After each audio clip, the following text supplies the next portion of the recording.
text this morning is the big fallout. Acts 15, let's read from verse 36. And some days after, Paul said unto Barnabas, Let us go again and visit our brethren in every city where we have preached the word of the Lord, and see how they do. And Barnabas determined to take with them John, whose surname was Mark. But Paul thought not good to take him with them, who departed from them from Pamphylia, and went not with them to the work. And the contention was so sharp between them, that they departed asunder, one from the other. And so Barnabas took Mark and sailed on to Cyprus.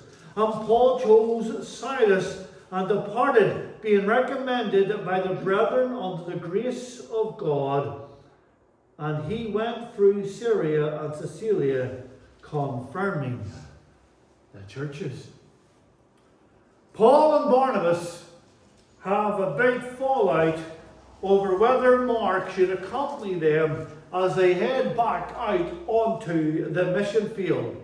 And in these few verses that we have read together, we have got the outline of what happened.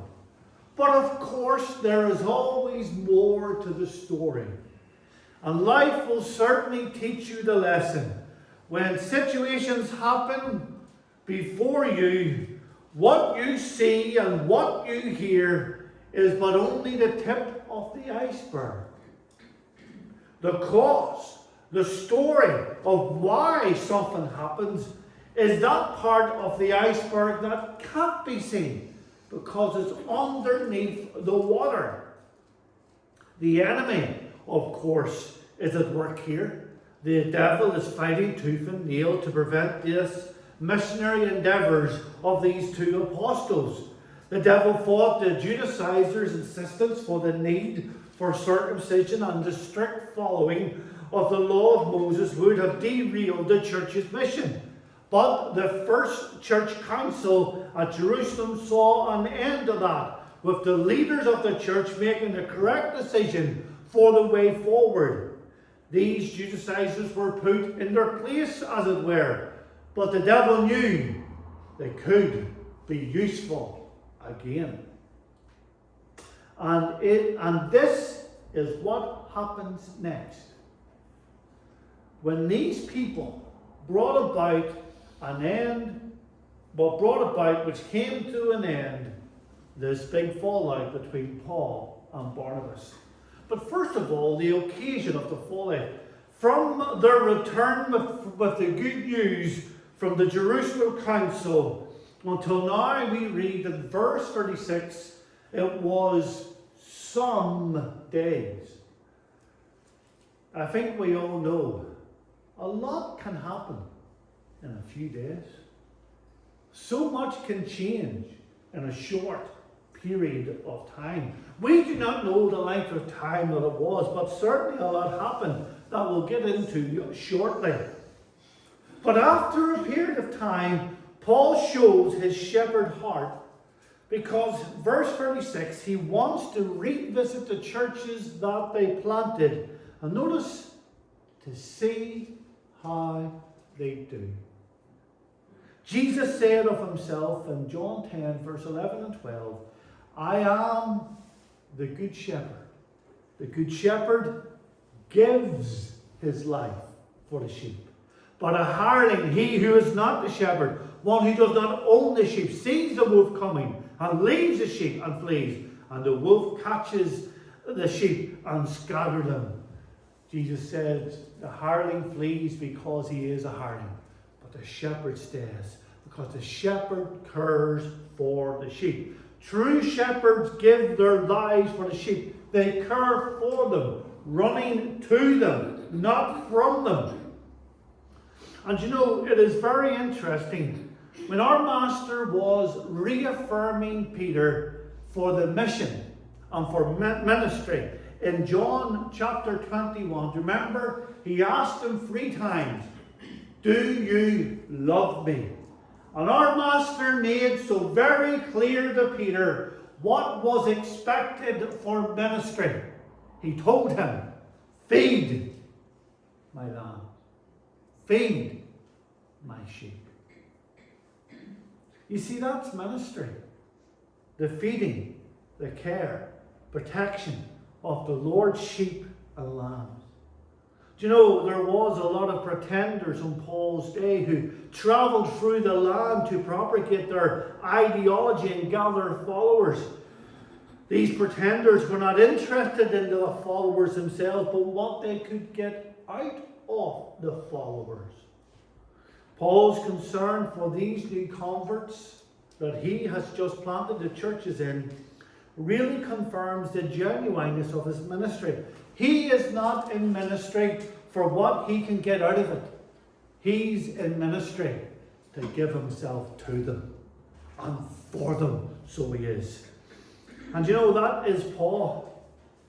He carries the heart of Jesus for the Lord's sheep and lambs.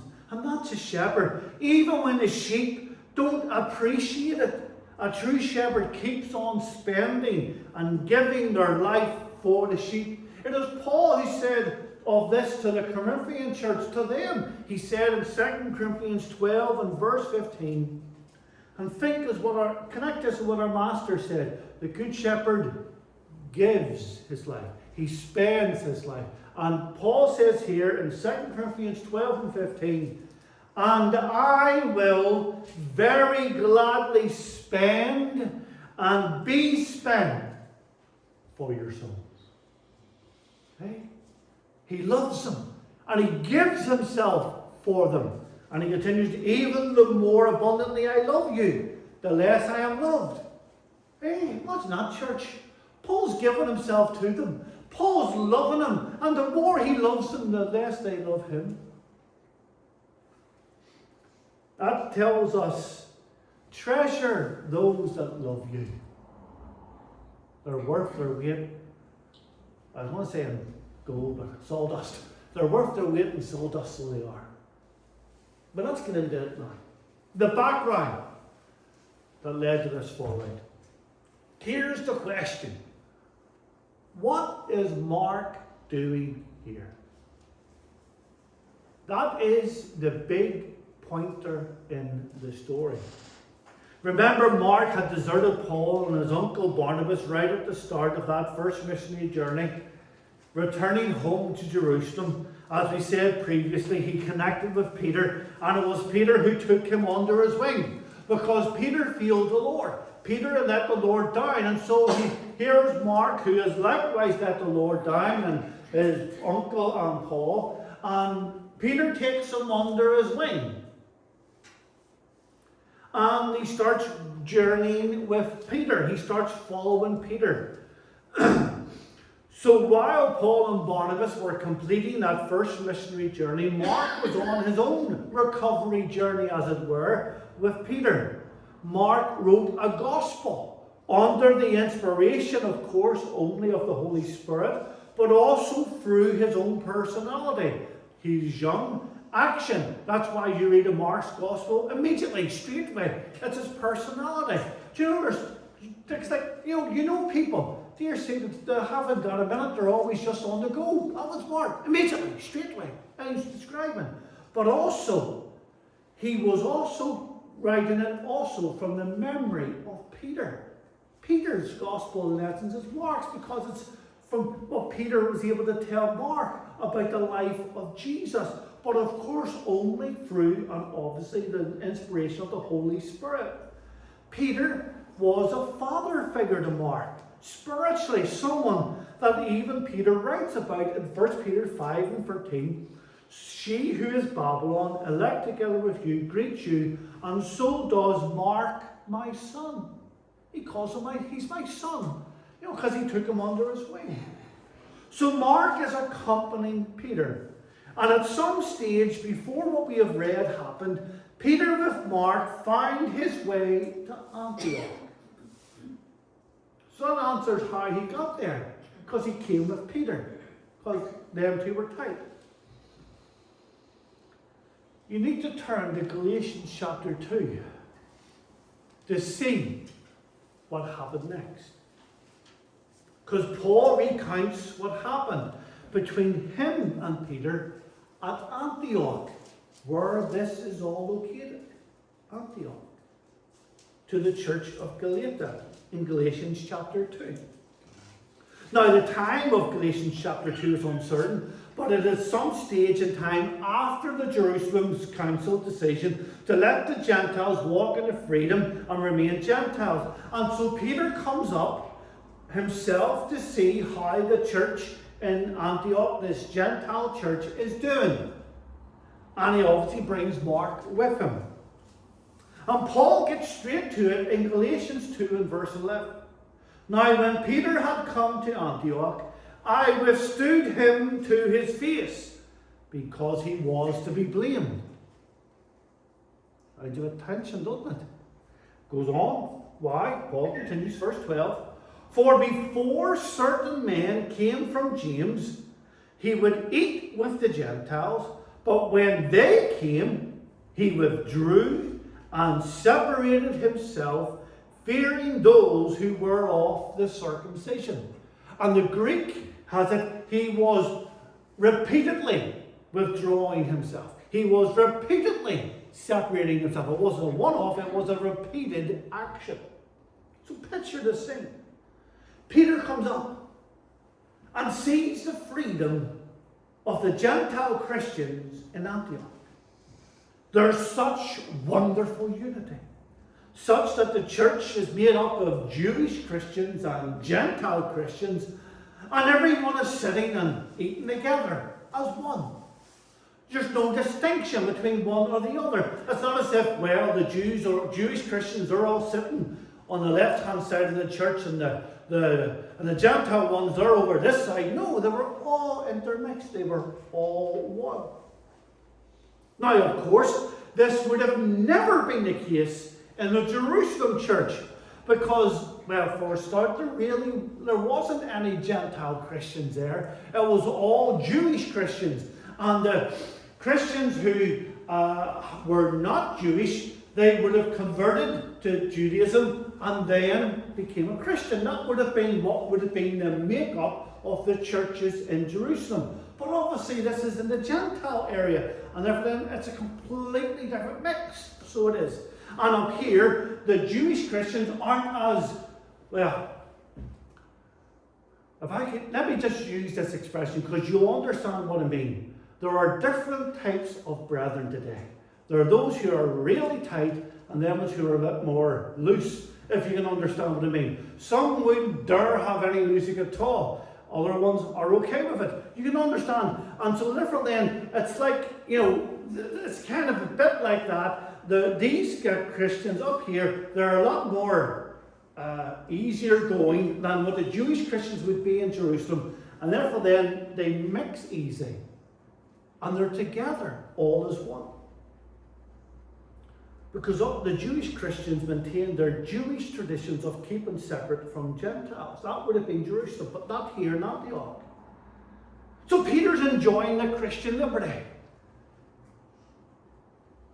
He's sitting with, he's sitting with Billy every Sunday and he's enjoying fellowship. He's sitting going to Billy's house and he's getting dinner in Billy's house and he's enjoying the crack and he's enjoying the fellowship and everything's wonderful. And then one day, some Jewish Christians from Jerusalem turn up. Most likely connected with the Judaizers who thought that the Gentile Christians ought to be circumcised and ought to follow the law of Moses to be properly saved. Now, I suspect they weren't challenging the ruling that the Gentiles had the freedom to remain Gentiles, because obviously they would be completely out of order because that was the church's decision and what was made. But what they would have been is, they would have been pulling Peter, saying, well, Peter, you're a Jew. What are you doing living like a Gentile? You're sitting with Gentiles, eating with Gentiles. You are going to their homes. You're sitting at their table. Why are you eating and living like a Gentile. You're meant to be a true Jew, so you are. Peter, of course, knew them. And he knew the trouble he could be in back home in the Jerusalem church from certain quarters of certainly the stricter ex-Pharisee Christian section of the church. And so what he does in a moment is he turns and changes, and he starts to disassociate himself with the Gentile Christians. He's no longer sitting with Billy. He's no longer going to Billy's house for dinner. And he's just not bothering anymore. Peter is a strong leader. He's someone of influence. And people follow him. Paul continues, Galatians 2 and verse 13. And the rest of the Jews also pled, now notice his words, the hypocrite. And so that even Barnabas was carried away with their hypocrisy. Okay? This man had such influence, as Peter often did, that not only did he change his own mind, but the minds of other peoples around him. He influenced them. And so the other Jews with Peter, including Mark, and also sadly Barnabas, all have their heads turned, follow Peter, and disassociate themselves from the Gentile Christians. Can you just see it? The pandemonium that starts happening. These people start sitting at separate tables. They're not talking the way that they used to. They're not sitting with people in church who they sat with before. They're no longer enjoying the company or the fellowship of these Gentile Christians. And they're no longer accepting invitations to come to someone's home for a meal. And can you imagine, what were those Gentile Christians thinking? Eh? What was going through the minds of those Gentile Christians? Because they haven't changed, they're just themselves. And yet now Peter and those with him have all now turned. And Barnabas, and they're all suddenly stopping talking to them and mixing with them as once they did. And all because of these men from Jerusalem and the influence they have. Do you know Proverbs 29 and verse 25 is correct? The fear of man brings a snare. And Peter's fear of these men and the trouble they could put him in brought a snare. And he was trapped. And not only did he trap himself, he entrapped those ones around him. Now then, Paul appears on the scene. And rather than buckle and cower from these Judaizers, he takes them head on. And Peter, for being hypocritical, he continues, Galatians 2 and verse 14. But when I saw that they were not straightforward about the truth of the gospel, I said to Peter before them all, if you, being a Jew, live in a manner of Gentiles and not as the Jews, why do you compel Gentiles to live as Jews? He says, you were sitting here before and you were mixing and being like a Gentile with other Gentiles. And now you're saying, oh, you've got to be like me, a proper and true Jew. You're a hypocrite, Peter. You're a hypocrite. But you see, in this moment, Peter went back to being his old silent self. The facilitating, compromising person that let himself down and others down around him. Peter is wrong, and he's in the wrong. And Paul calls him out on this before everyone present. Do you know, Peter was not perfect nor sinless, contrary to what some might try to make him out to be. Here it is. He's a hypocrite at this moment. Here's a question I asked myself. Where was Paul at the start of all of this? Because Paul would not have let this continue. Paul would not have let this happen if he had been there at the beginning. He would have nipped it in the bud straight away. And I suspect that Paul would have maybe have taken his leave to share this good news of gospel freedom from the Jerusalem churches with those in his home region of Cilicia. Because if you look, the letter that was addressed in Acts 15 and 23 is also addressed to those in Cilicia, where he is from. That is his home region. And so who else is better to bring the gospel freedom news to them but one of their own? And so I suspect that at some stage, Paul had says, look, I'm going to go to the churches there in Cilicia, and I'm going to let them know the good news, what we've just got from Jerusalem. And he says, that's no problem, we'll hold the fort for you while you're away. And he's away and he comes back, and all hell's broke loose when he comes back. Do you ever come back home and you left the home in good state, and when you come back, it's not in good state? That's exactly what happened here. That's what I think exactly what happened.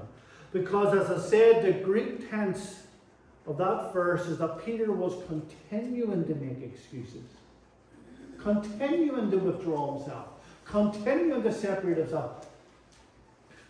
Folks who said, Peter, you come to my house, we'll have supper together. No, sorry, no, I don't feel it today. No, not today, not today. Meet him later on that week. Well, Peter, what about coming to ours? No, I'm washing my hair, or whatever. You know, until it got embarrassing. Can you just imagine what that would have been like for those Gentile Christians? They must have been saying, what's going on here? Why is Peter being like this? Because the situation was getting worse and worse. Of course, I imagine these Gentile Christians were giving Peter the benefit of the doubt, but he was keeping on making these excuses. And here's what is worse. Barnabas is caught up with it all. And that was the biggest shock to that church.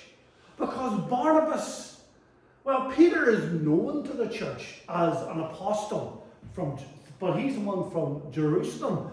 Barnabas was an integral part of this church. He was the one sent from the church in Jerusalem and established this church in Antioch and built this church up in Antioch for years. He had made it to be what it was. And they loved him. They knew him. They understood him. And they stood with him. And then all of a sudden he's turned on them. Barnabas has turned on his people that he loved. Barnabas, and why was he called Barnabas? Because what does Barnabas mean? Son of encouragement. They nicknamed him that because that's what he was. He was an encouragement. And now all of a sudden, instead of an encouragement, he's a source of discouragement to this church in Antioch at this moment in time. Barnabas had fought hard for Gentile gospel freedom and celebrated the win with them at the very beginning. Now he's a change of heart and sides with those who push for the Gentiles to fully obey the law of Moses and the need for circumcision.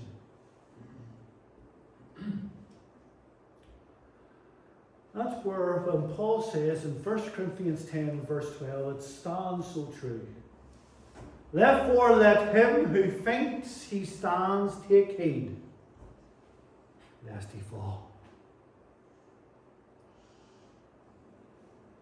Barnabas had been a blessing to the church, and at this moment he's destroying their faith.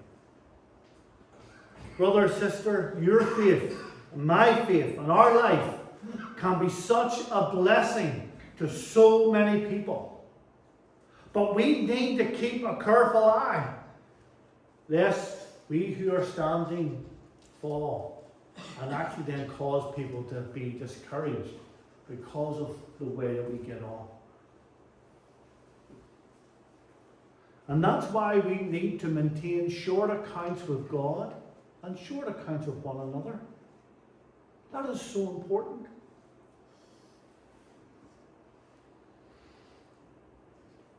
Because for me, it seems that this incident with Barnabas is the beginning of the fallout that we have just read about this morning. We talked about, do you remember, whenever you just hear something and a situation, you only are just getting the tip of the iceberg.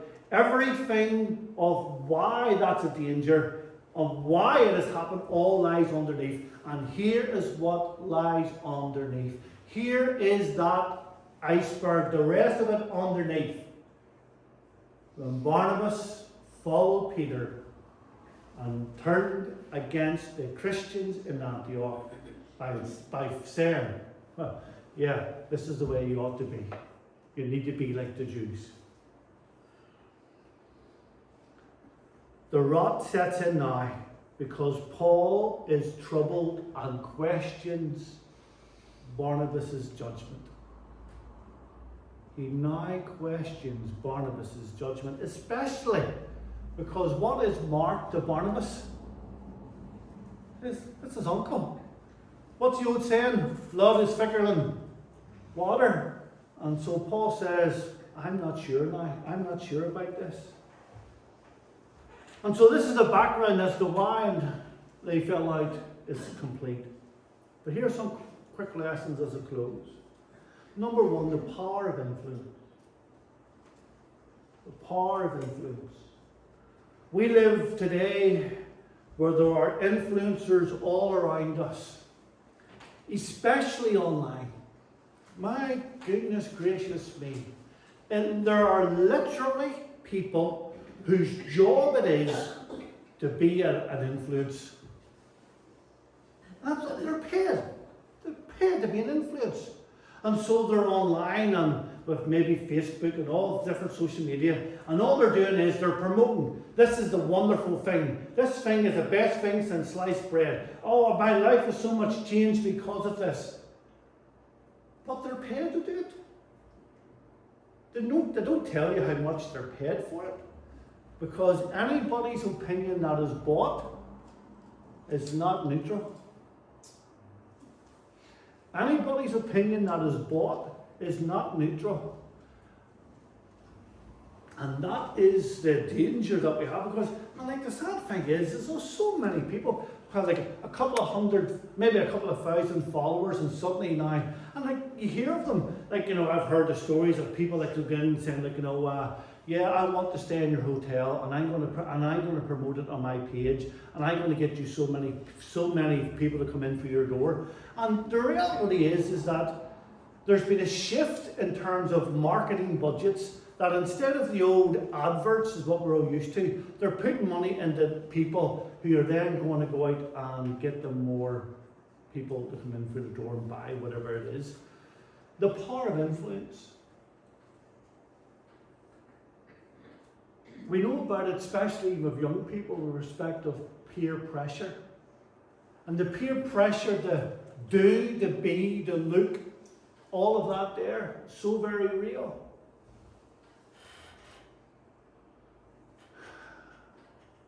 Peter influenced Barnabas, and it wasn't for the best. Do you know, you think in John chapter 21, it says there in verse 3, Simon Peter said to them, I go a-fishing. And they said to him, we're going to go with you. Peter's influence. He says, I'm going to go fishing. All right, we'll come too. They follow Peter. And that makes it so important to realize that everybody has a form of influence. And we need to be careful how that influence is used. Because here's the point. In Acts chapter 15 and verse 2, at the very start, when these Judaizers came up to Antioch and were causing a problem and were stating, you need to be like us, you need to be Jews to be properly saved. It was Paul and Barnabas who withstood them to their face. When Barnabas was with Paul, he withstood these people. or the people with the same sort of fault. But now with Peter, he changes his mind and turns the other way. The power of influence. Let me ask the question, who influences you? And then I'll ask a deeper question. Who is influenced by you?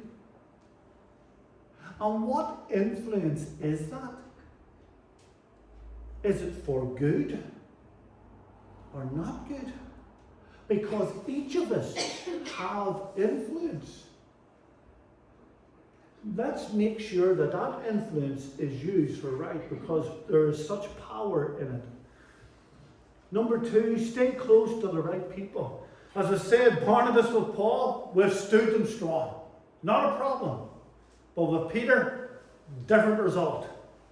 The right people in your life will make you better and stronger and wiser. Make sure you listen to the right people.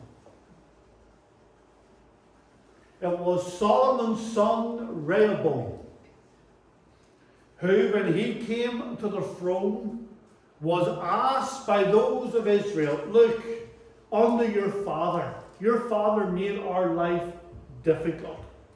Listen, if you were to make our life easier, we will follow you and we will stick with you. And therefore then Rehoboam went to his father's advisors and they said, listen, do it. That's the best thing for you to do. And that's wisdom right there. Rehoboam then listened to it says the fellows that he grew up with, people that he had around him, and he says, you tell him, I think the word was, my